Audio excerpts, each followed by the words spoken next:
Panorama Brasil ao vivo aqui na Causa Operária TV, segunda-feira, 16 de novembro de 2020, o dia seguinte às eleições.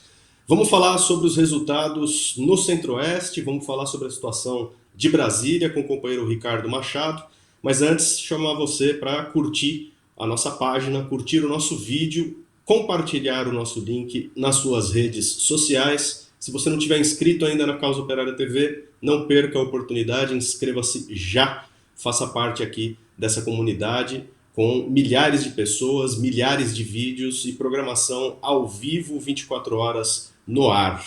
Bom, Ricardo, vamos falar um pouquinho da situação de Brasília antes da gente apresentar aqui, né, no nosso panorama quem é quem nas prefeituras das capitais, a situação das eleições. Primeiramente, queria que você falasse conosco aqui sobre a situação da privatização da SEB, a Companhia Energética de Brasília, que está aí no processo de privatização. A gente vem acompanhando aqui no Panorama Brasil, passo a passo o que está acontecendo. Então, quais são as últimas notícias? Boa tarde, Ricardo. Boa tarde, Rafael. Boa tarde a todos os companheiros aí do Panorama. Bem, a situação da SEB aqui continua o mesmo processo da tentativa de privatização. Aconteceu uma assembleia da categoria na semana passada, né? Eles fizeram uma manifestação, inclusive a assembleia foi em frente ao Palácio do Buriti, do governo ibanês aqui, né, onde fica sediado aqui o executivo. É uma praça aqui, a Praça do Buriti, foi feita a assembleia da categoria em frente ao Palácio do Buriti aqui do Ibanês, né? Então, a direção do movimento aqui, né, do sindicato, o STIL, né, tem chamado a categoria e também os demais trabalhadores aqui das empresas estatais, de Brasília e também de outras empresas estatais, como, por exemplo, os bancários, os sindicatos dos bancários estiveram presentes, a CUT e tal, né, em defesa do patrimônio aqui do povo de Brasília, porque a gente sabe que o ataque que está sendo feito aqui do governo ibanês, ele não é um ataque exclusivamente do governo estadual aqui, mas faz parte de uma política aí dos golpistas de entregar aí a preço de banana aí o patrimônio do povo brasileiro, né? E a gente tem visto aí o que significa isso, né? Um exemplo clássico do que significa a privatização é o que está acontecendo, por exemplo, no Amapá, né, onde está tendo apagão direto lá. A população está sendo... Inclusive, agora, eu vi a última notícia aí, o governo tá sacrificando mais uma vez a população, né, para pagar mais essa conta aí, em relação ao apagão do Amapá, né? Vai ser aí, segundo a imprensa, né, eles estão dividindo essa conta aí na conta de energia elétrica de toda a população do Amapá. Então, o que a gente está vendo aí é um caminho que eles estão tentando pavimentar aqui em Brasília em relação às privatizações. A SEB está sendo aí a ponta de lança da tentativa de privatização das grandes empresas, porque, na verdade, o governo já privatizou ali algumas instituições, né, aqui de Brasília, como são os parques, o zoológico, etc. E a SEB, como uma grande empresa, né, que tem um lucro aqui muito grande, né, a ideia é entregar aí para esses parasitas capitalistas aí. Uma notícia que eu vi aqui, né, isso eu acho que faz parte da política aí de sucateamento da empresa, para mostrar para a população que precisa privatizar, né? Mostrar, entre aspas, é que um funcionário da SEB acaba de morrer aí por conta de uma descarga elétrica, né? Isso aqui foi noticiado pelo Correio Brasiliense, que é um dos maiores, é o maior, né? Maior periódico aqui de Brasília, né? Dando destaque aí para esse acontecimento. Então, eles colocam uma notícia como assim: houve a morte, né? Então a SEB não tem os devidos cuidados, está sucateada, então precisa privatizar para melhorar os serviços, melhorar a questão da manutenção, etc. Porque a gente sabe muito bem que, na verdade, ao contrário, tem uma política deliberada do governo aqui de Brasília, né, em sucatear a empresa, já está muito sucateada. Você tem um serviço terceirizado muito grande, foi diminuído o quadro funcional da empresa aqui de forma espetacular, né? Você tem um quadro muito pequeno de funcionários da empresa, então isso aí é um processo, né, que vem se dando aí ao longo dos anos na política de tentativa de privatizar esse patrimônio, que é um patrimônio do povo de Brasília, né, e cabe ao povo de Brasília, os trabalhadores e as organizações de luta dos trabalhadores, é preservar esse patrimônio na mão do povo brasileiro.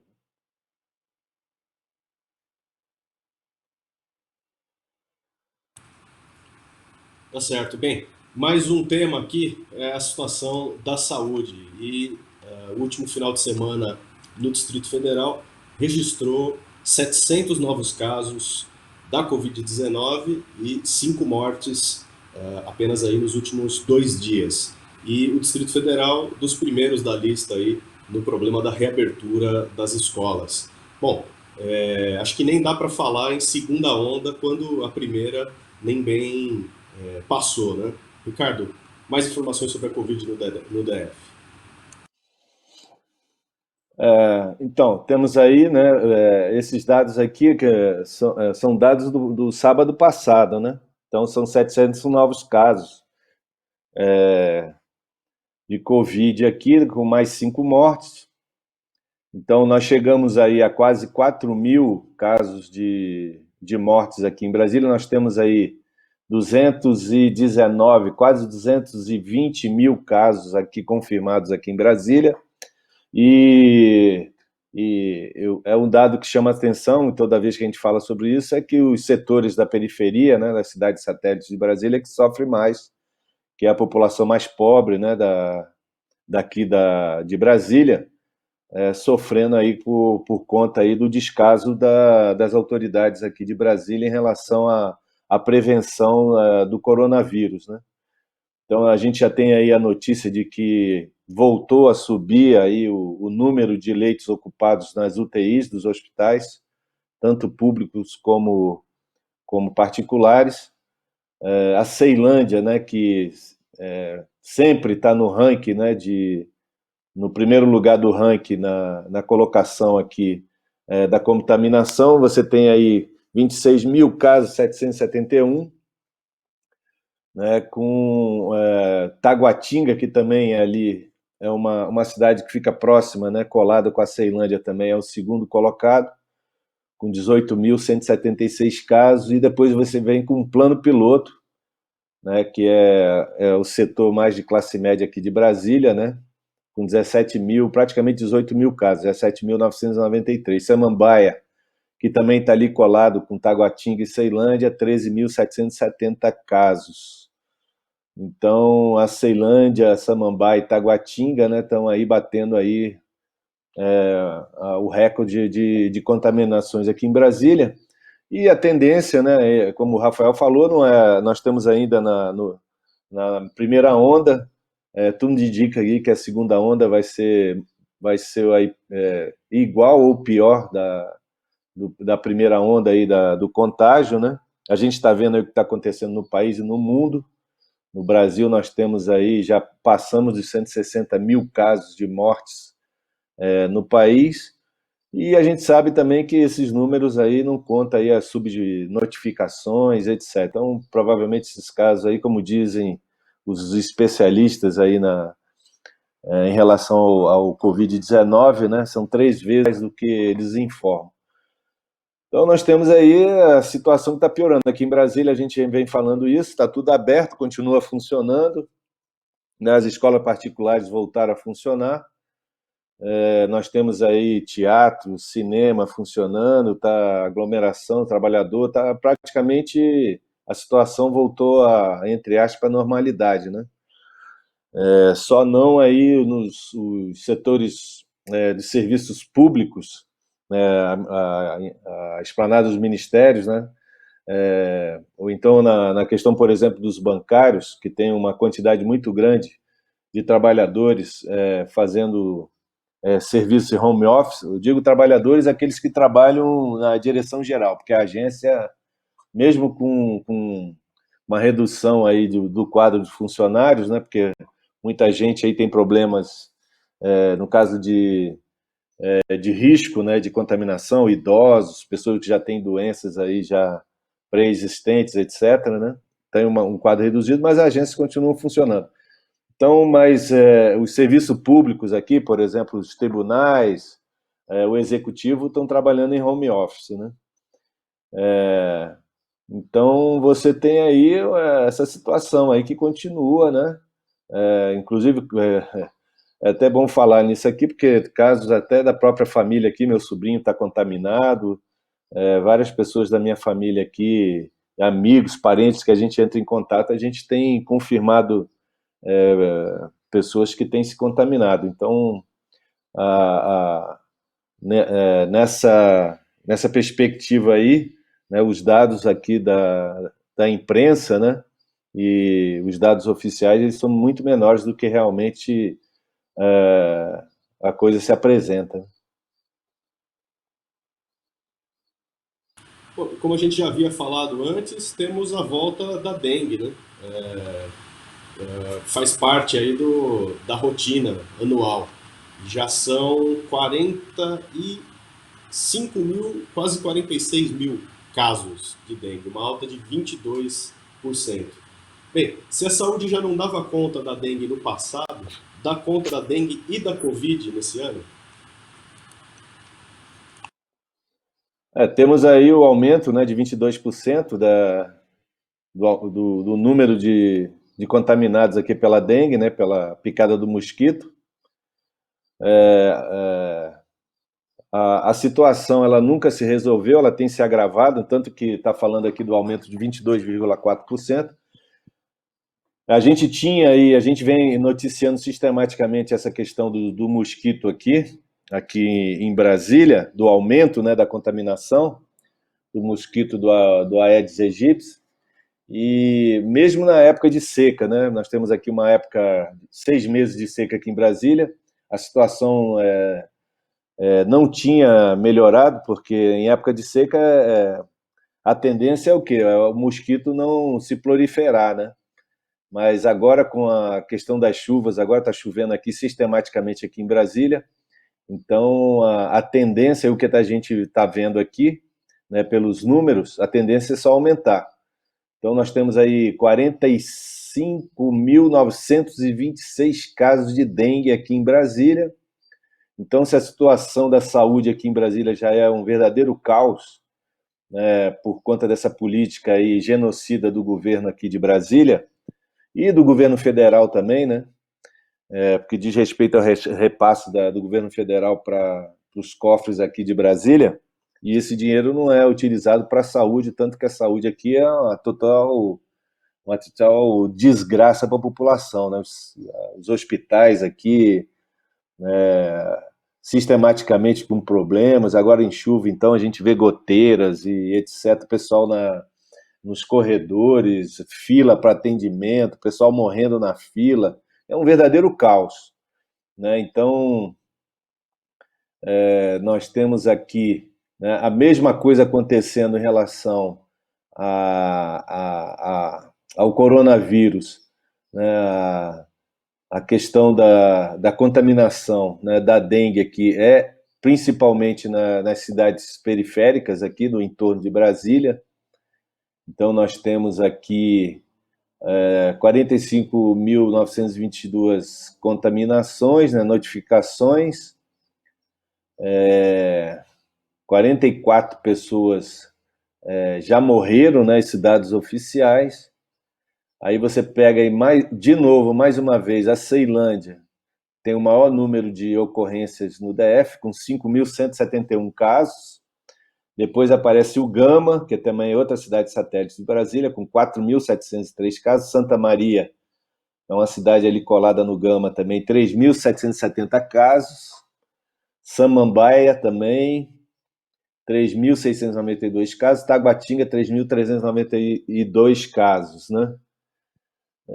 Aqui você tem a taxa de incidência de 1.504,51 casos por 100 mil habitantes. Quer dizer, um verdadeiro caos. Você vê que, mais uma vez, a periferia que sofre com essa política de descaso, né, do governo do Ibanez, do golpista Ibanez aqui, com a população mais pobre, mais carente, né?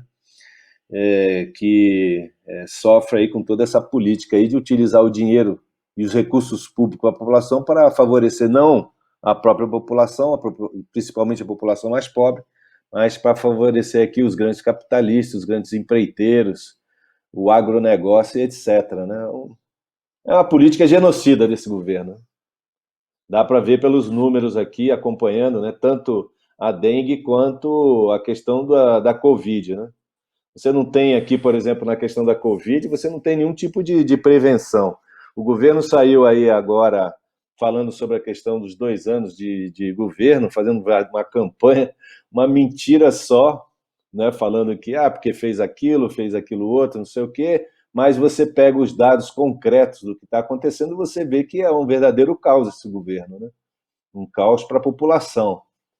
O índice de desemprego aqui em Brasília também é altíssimo. Eu estava vendo aqui dados do IBGE falando aqui que o PIB da cidade caiu, né, mais uma vez, chegou a 7,2%, se eu não me engano, nesse mês. Quer dizer, tem um nível de desemprego aqui em Brasília gigantesco. Né? Você pega... a gente presencia, inclusive, nós tivemos na rodoviária há pouco tempo fazendo uma panfletagem e um ato pelo Fora Bolsonaro em defesa do SUS, e nesse dia estava acontecendo aí uma repressão da AGFIS aqui, que é o órgão fiscalizador do pessoal do comércio informal, botando o pessoal para correr, o pessoal chama os tradicionais rapas, né? Uma verdadeira política de ataque ao trabalhador, né?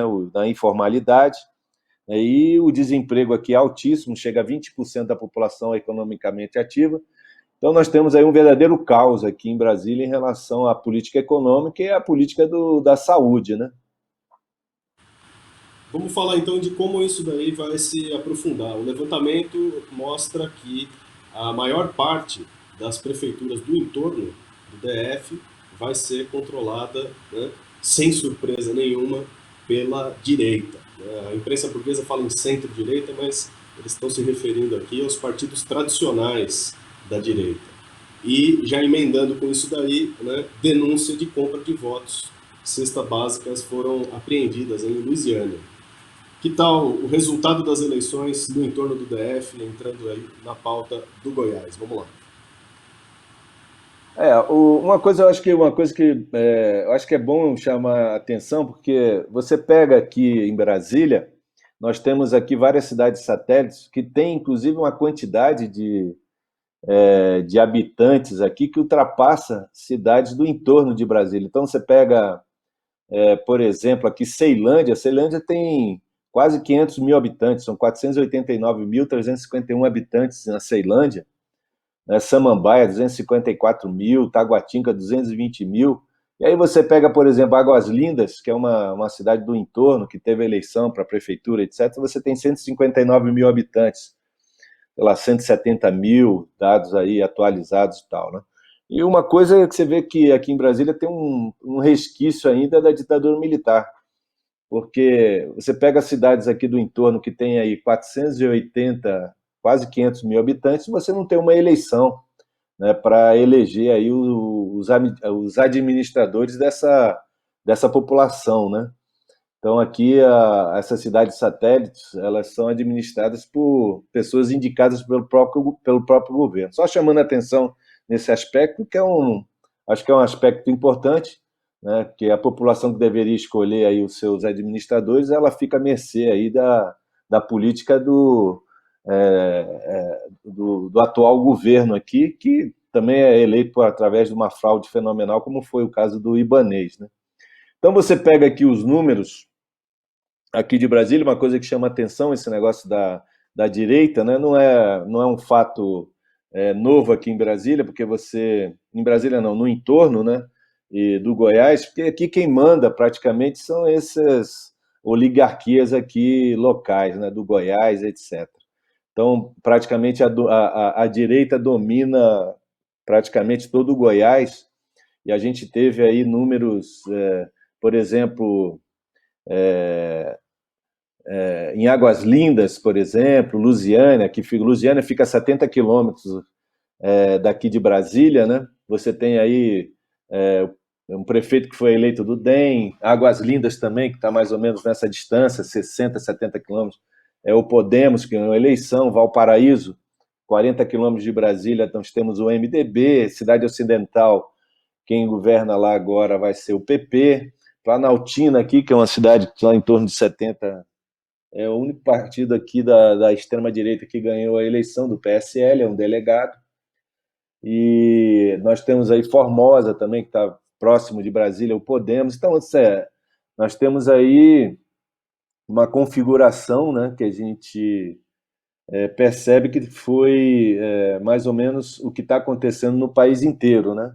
A direita dominando praticamente todo o cenário nacional, e aqui no Goiás não difere muito. Uma coisa que me chama a atenção é a quantidade de votos. Então, quantidade de votos brancos, nulos e abstenções, que é muito grande. Eu estava vendo aqui a situação lá de Goiânia. Lá em Goiânia você tem aí, hoje é governado pelo Íris, na Resende, do MDB. Você tem o Maguito Vilela, né, que hoje está hospitalizado aí, está passando muito mal no hospital. Inclusive, no hospital não é nem de Goiânia, ele está no hospital de São Paulo. Você vê como é que ele não confia nem no governo dele, né? Ele está passando muito mal aí por conta da contaminação do coronavírus.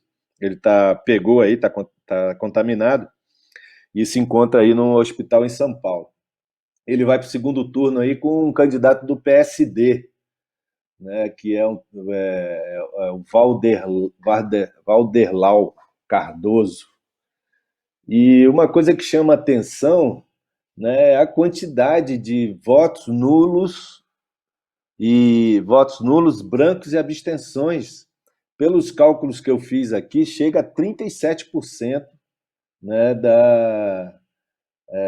da quantidade total de votos, né? Então, você pega aí o Maguito Vilela, por exemplo, ele teve aí 22,7% das eleições, enquanto 37% disseram não para qualquer um dos candidatos, né? Não foram votar, votaram branco, nulos. Só de brancos e nulos na eleição de Goiânia foram 30% do eleitorado. Quer dizer, mais do que os dois candidatos somados, se eu não me engano. Não, mais que dois somados não, porque o outro tem 22, mais ou menos o mesmo perfil, né? E aí você pega também aí, em Cuiabá, por exemplo, você tem aí dois candidatos de direita que estão disputando lá, tem o Podemos e o MDB, votos nulos e brancos chegam aí a mais de quase 30 mil votos nulos e brancos, e abstenções tem aí em torno de 83 mil pessoas que não foram votar, né? Sendo que a quantidade de pessoas que poderiam votar, né, seriam 378 mil pessoas. Então, assim, chega aí, é uma média nacional de 30% da população que acabou se abstendo, não indo votar em nenhuma candidatura, né? Então, esse negócio de voto na direita, tal, mesmo com toda essa manipulação que acontece no processo eleitoral aqui no Brasil, né, porque a gente sistematicamente falou isso no processo eleitoral, aí nos nossos jornais, na nossa imprensa, no DCO, etc., né, que a campanha, ela praticamente não houve campanha, não há campanha, um curto espaço de tempo, 45 dias para você fazer uma campanha eleitoral, você não pode, em alguns lugares você não podia nem panfletar, no caso do nosso partido, por exemplo, não tem horário eleitoral, uma loucura total. E sem falar também da questão dos recursos financeiros desses partidos, que é muito grande, sendo que partidos pequenos como o nosso nem recurso tem, praticamente o recurso é nenhum. Então você pega, por exemplo, eu falei aqui de Goiânia, né, que são a capital aqui do Centro-Oeste, né, você tem Cuiabá, Campo Grande, você tem aí o candidato, né? O Marquinhos Trade, ele foi reeleito no primeiro turno. Ele é do PSD. Então, nós tivemos aí 136.690 número de pessoas que se abstiveram nessa eleição. Você tem uma quantidade aí de 595.174 eleitores, sendo que somente 458 mil foram votar, e desses aí, 18.316 são votos brancos e 24.747 são votos nulos.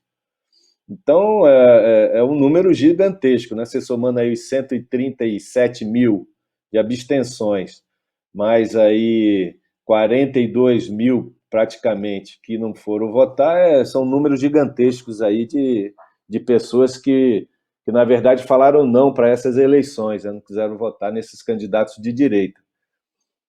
Então, aqui no Centro-Oeste seria isso, né? Nós temos aí essa situação, né?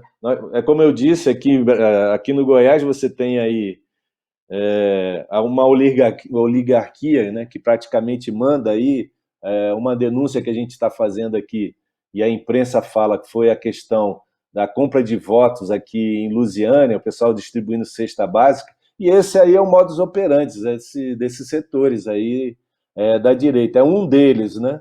De você utilizar aí o voto de cabresto, né? Ir lá, botar o pessoal na Kombi, botar o pessoal aí na van, levar para votar, aquela ameaça, né? Como a gente viu também, por exemplo, aqui na cidade ocidental, né? Você tem o prefeito lá, que é um prefeito de direita, né? Ameaça as famílias que estão empregadas na prefeitura, e etc. e tal. É o modus operandi dessa direita reacionária, né? Que vem se perpetuando aí sistematicamente nas eleições brasileiras, e principalmente né, aqui em Goiânia, né? Em Goiânia não, no estado de Goiás, na qual Brasília aí faz parte, né? Está aí no meio, né? Onde essas oligarquias praticamente mandam. Você pega, por exemplo, o Ronaldo Caiado, que é o governador do estado, né, do estado de Goiás, né, um latifundiário, um grande latifundiário do DEM, né, que é aí um dos fundadores da União Democrática Ruralista, né, um assassino de sem terra, etc. Né, e o modus operandi desse pessoal é essa aí, né, ameaçar, fazer esse tipo de compra de votos com cesta básica, ameaça, etc. e tal. Seria isso. Tá certo. Essas são as eleições no Velho Oeste. A gente vai ver o balanço completo das eleições da imprensa do Partido da Causa Operária. Você fica ligado aqui na programação da Causa Operária TV. Acesse também o Diário Causa Operária em causaoperaria.org.br para acompanhar as notícias e a análise. E você fica ligado na nossa programação. Logo na sequência tem o programa Marxismo com o companheiro Rui Costa Pimenta. É isso aí, Panorama Brasil volta amanhã a partir do 12h15. Obrigado, Ricardo. Obrigado a todos que estiveram conosco aqui e até amanhã. Valeu. Falou, valeu.